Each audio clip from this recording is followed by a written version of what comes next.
The United States has a rich history of movie making, and in the early days, of course, before television and even before radio, going to the movies was the only way that people could experience the outside world. So it was a very rich tradition and a very important part of daily life in the community. People had an opportunity to see what was going on in the rest of the world. Then it made things much more accessible to people. It's believed that the site itself was where Confederate and Union Army barracks were contained in the Civil War area. The oldest part of the building dates back to the late 1800s, and that's the front wall. But the theater itself was built in 1905. The history of the Fountain Theater actually starts with Colonel Albert Jennings Fountain, who moved here in the late 1800s and was a very prominent citizen in Mesilla, was an attorney, and he was involved in a lot of very controversial issues at the time. He had a lot of political enemies, and he was passing over the Organ Mountains, and he disappeared. They never found him or his son, Henry, who was traveling with him, and it's believed that he was murdered by some of his political enemies. His son, Albert Fountain Jr., built the theater in 1905 as a venue for the Fountain family to perform.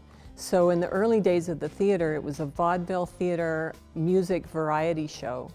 The Fountain family was a family of performers, and so the theater was actually built with them in mind.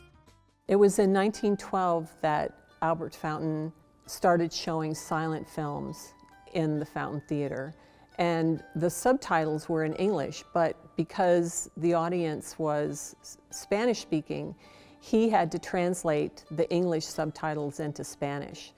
And he would actually inject little jokes or personal asides into the narrative to entertain the audiences. In 1914, Albert Fountain Jr., son of the original owner, began the murals. And through the teens and 20s, he worked on the murals until they were completed. But over the years, they have been touched up and refurbished due to damage and plaster falling, that sort of thing. Albert Fountain III started showing talkies. That began in around 1929, and until the early 1950s, that was what the theater showed. And then there was a period of time when the building was not used except for storage. It reopened again in the early 1960s with another descendant of Albert Fountain, who then presented more contemporary films to the community.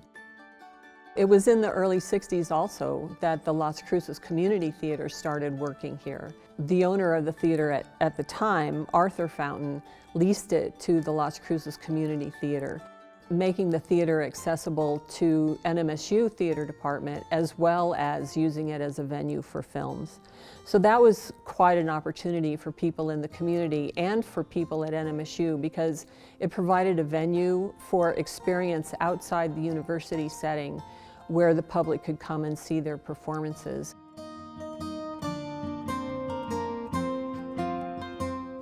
We loved it here, and it was old, and it was historic, and it was important to have these murals on the side, the stage here. But the most important thing about this place was how at that particular time and energy, the people that connected to it were extremely gifted in the arts. And we didn't do fluff. This was where Mark Menoff got his opportunity to do a lot of his original plays, and he directed, and we were boundless. We had energy galore, and we were fearless is what we were. This was one of my favorite, the effect of gamma rays in the Men Marigolds.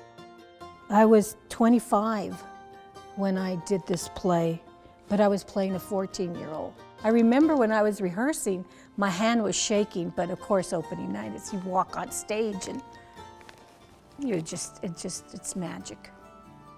As far as the theater goes, this year and probably next year, some additional changes will be made, including new theater seats and new cafe seating in the back part of the theater.